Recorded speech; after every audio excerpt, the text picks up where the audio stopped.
They're not a flaw, they're not a failure, they are simply blocked. And somewhere beneath all of that, beneath the oil and the buildup and the days you didn't cleanse properly, there is clean, smooth, breathing skin waiting to come through. Today, we're going to let it. Imagine looking at your skin up close, really close, under soft light. You can see the texture, the tiny hills and valleys, the places where oil has settled in, where dead cells have layered themselves quietly over time, around the nose, across the chin, maybe the forehead too. It doesn't look damaged, it just looks full, congested, like a room that hasn't been aired out in a while. There's something almost hypnotic about it. Tap, that gentle sound, that soft pressure, the slow, intentional act of caring for your skin. That's what we're building here. Not a rushed routine, not a harsh fix. A ritual, calm, controlled, and deeply satisfying. And before we begin, let's say this clearly, because not enough people say it, this is normal. Blackheads are normal. Enlarged pores are normal. Oily skin in the T-zone, the little bumps under the surface, the texture you can feel when you run a finger down your nose, all of it is completely biologically normal. Some pores haven't been properly cleaned in days. Some have been clogged quietly for weeks. And that's not because you've been doing something wrong. It's because skin is alive. It breathes. It produces. And sometimes it needs a little help, Pat. You're not here to punish your skin. You're here to listen to it. Here's what's actually happening inside a blocked pore. Your skin produces something called sebum, a natural oil that keeps the surface soft and protected. But when that oil mixes with dead skin cells and they can't exit the pore cleanly, they get trapped. They oxidize on contact with air. And that oxidation is what turns them that familiar dark color. It's not dirt. It's not grime. It's your skin's own biology doing exactly what it was designed to do, just without enough help to stay clear. Think of it like a drain. Nothing dramatic has gone wrong. It just needs to be opened, gently, slowly, with the right pressure applied at the right moment. That's the whole philosophy of what we're doing today. Slow, deliberate dissolving, step-by-step melting. Step 1, oil cleans. We start with oil. And yes, even if your skin is already oily, we start with oil. There's something almost counterintuitive about it, something that makes you pause the first time. But oil dissolves oil. That's chemistry. And the sebum sitting in your pores right now responds to nothing faster than a gentle, lipid-rich cleansing oil. Take a small amount between your palms. Feel the weight of it, silky, almost weightless, somewhere between liquid and velvet. Glide, glide, slow circles. Press it into dry skin, across the nose, down the sides, into the chin. Move in slow outward circles. No rushing, no scrubbing. You're not stripping, you're melting. Watch as the surface starts to shift. The oil reaches into the pores, wraps around the buildup, and begins to loosen everything that's been sitting there quietly. You can almost feel it happening, that subtle softening beneath the fingertips. 30 seconds. 40, let it work. Then add a few drops of warm water and watch it emulsify, turning from clear oil into a soft, milky cloud that lifts everything to the surface. Rinse with lukewarm water. The first layer is gone, but we're not finished. Step 2, water baths cleans. The second cleanse is where we go deeper. Choose something gentle, a gel or a low foam formula, something that feels like almost nothing on the skin but works quietly underneath. Wet your face. Take a small amount.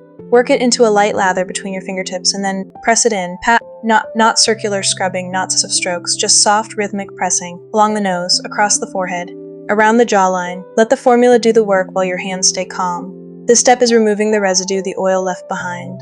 The emulsified buildup, the surface debris, anything sitting in the creases around the nostrils. Rinse thoroughly with cool water, always cool. It begins to tighten, to close, to calm. But not yet, we need it open a little longer. Step 3, steam prep. This is the step that changes everything, and it's the one most people skip. Steam. Drape a warm, damp cloth across your face. Something soft, no texture, no friction, just warmth. Let it sit. Let the heat radiate inward, into the tissue, into the follicles, into the walls of every pore. Feel it. Slow, warm opening. The pore is not a fixed structure. It responds to temperature. To warmth, it relaxes. To cold, it contracts. And right now we want relaxed, soft-walled, slightly swollen pores that have released their grip on everything inside. 30 seconds. A full minute if you can. Breathe. When you remove the cloth, your skin will feel flushed and warm and alive. The texture will look slightly more pronounced under the light. That's exactly what we want. The contents of the pore are sitting at the surface now, not buried, not locked in. Ready. Step 4. Exfoliation. Now we exfoliate. Not to scrub, to dissolve. A chemical exfoliant, something with salicylic acid or a gentle is what we reach for here. Not a gritty scrub, not a physical abrasive. Something that seeps into the pore itself, loosening the bonds between dead skin cells and the buildup beneath them. Apply it gently, let it sit. You'll feel almost nothing at first, a faint tingling, maybe a slight cooling sensation. And that's exactly right. The real work is happening where you can't feel it, deep in the follicle wall. Dissolving, releasing, lifting, soft, dissolving, loosening. Leave it on for the time it needs. Don't rush this step. The longer you respect it, the less you'll need to force anything later. Step 5, extraction, gentle muff. And now, the part everyone came for. Wrap your fingertips in soft tissue, position them on either side of the pore, and apply pressure that is slow, deliberate, and even. Not a pinch, not a squeeze, more like a gentle rocking, inward and upward, never straight down.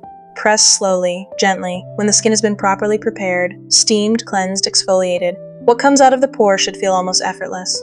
A soft, slow ribbon of oxidized sebum releasing from the follicle. Dark at the tip, pale underneath. You'll see it emerge before you even register the pressure. That's the satisfying part. Not the force, the readiness. The moment when the skin finally lets go, because you gave it everything it needed to do so safely.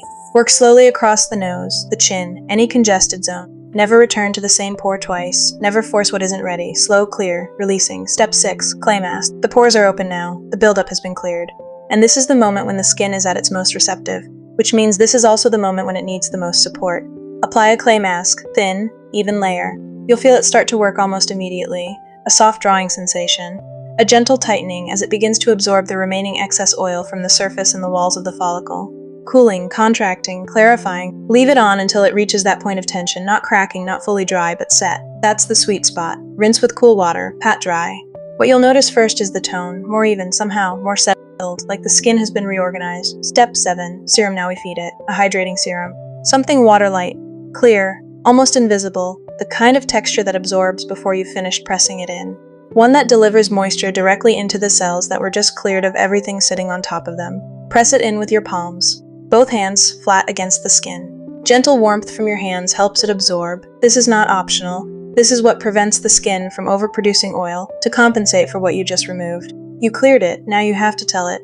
You're okay, you're cared for. You don't need to work harder to protect yourself. The skin listens. Always. Step 8, moisturizer, seal everything in. A moisturizer that feels like it belongs on your skin. Not heavy, not greasy. Not something that sits on top. The kind that melts the moment it makes contact. The kind that makes the skin look lit from within, even before it's fully absorbed. Apply it in slow upward strokes from the jaw up, across the cheeks, across the forehead. Press it gently into the nose, where the pores you just cleared are still softly open. Let it settle, let it work.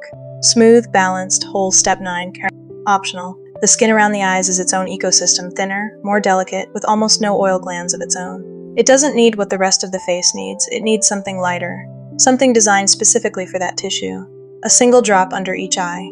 Tap it in, softly with the ring finger, the lightest finger you have. Tap. That's enough. Always enough. Thank you for watching.